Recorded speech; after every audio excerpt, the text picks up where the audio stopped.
Christians.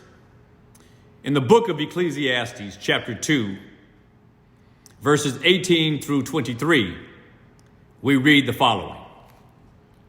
Solomon says, I hated all the things I had toiled for under the sun, because I must leave them to one who comes after me. And who knows whether that person will be wise or foolish. Yet they will have control over all of the fruit of my toil, into which I have poured my effort and skill under the sun. And he concludes that this too is meaningless. And then he says, so my heart began to despair over all of my toilsome labor under the sun. For a person may labor with wisdom and knowledge and skill, and then they must leave all that they own to someone else who hasn't worked for it the way he did. Someone who feels entitled. This too is meaningless and a great misfortune, according to Solomon. He says, what do people get for all of the toil and anxious striving which they labor under the sun? All their days, their work is grief and pain. Even at night, their minds do not rest. Solomon says this too is meaningless. In this particular trial of Solomon, in what weighs heavily on so many Christians is what happens to his legacy that he has built. He is speaking about the fruits of his labor, which were built through wisdom and knowledge, his wisdom and knowledge. And perhaps he may even also be including his other providential gifts. Regardless, he is concerned where the fruits of his labor will fall. Who will have them? How will they manage them? Whether or not they will fall into worthy hands, will they fall to a wise person or to a fool? He is concerned if what he leaves behind will be devoted to the church or be desecrated to the world. Christians, at some point, all of you, including me, will have concern about what we leave behind. We will be concerned as to whether or not it will be left into good hands or whether it will be left into the hands of a fool. But we have to also ask ourselves this: what have we done with what we were given? Whether it came from our parents or whether we had a special blessing that came from God directly. What have we done, or what are we doing with the gifts that he has given us? Have we devoted our gifts to the church, or are they being desecrated to the world? I know a lot of Christians, as I'm sure a lot of you know.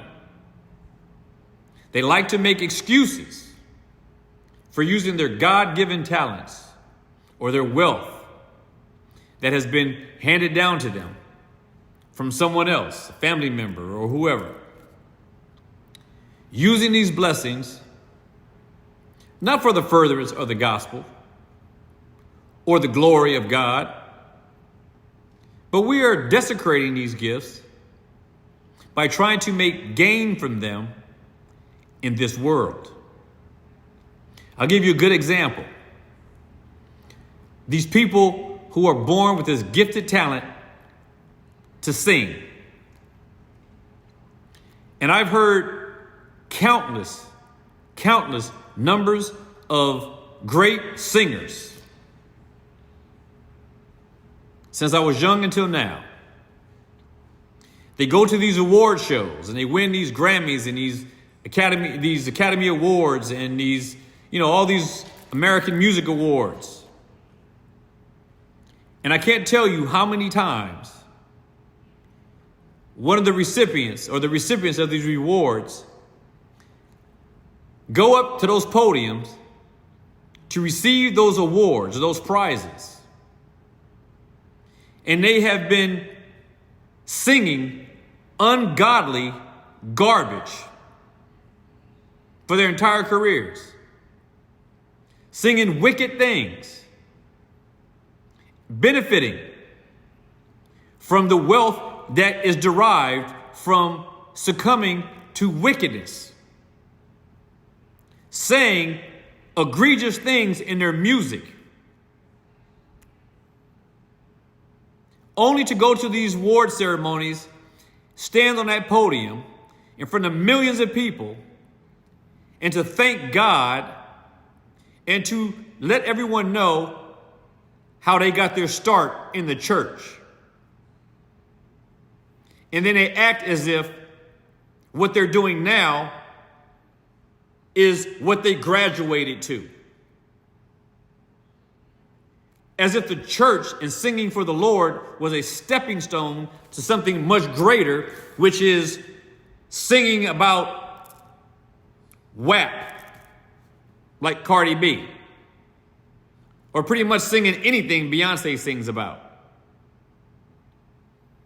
All these rappers, all these entertainers that talk about how they're so thankful to God for the wicked content that they have created and put out there in the world to poison the minds and hearts of impressionable souls, they will receive their reward.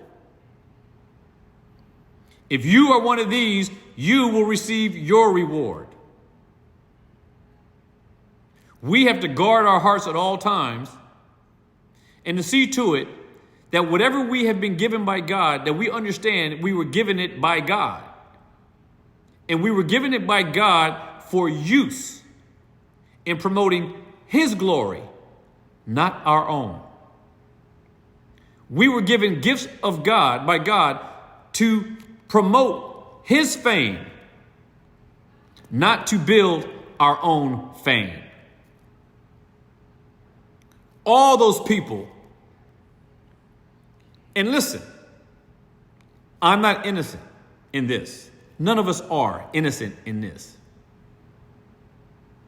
But there comes a point where it becomes impossible for you to turn around and set things aright with the Lord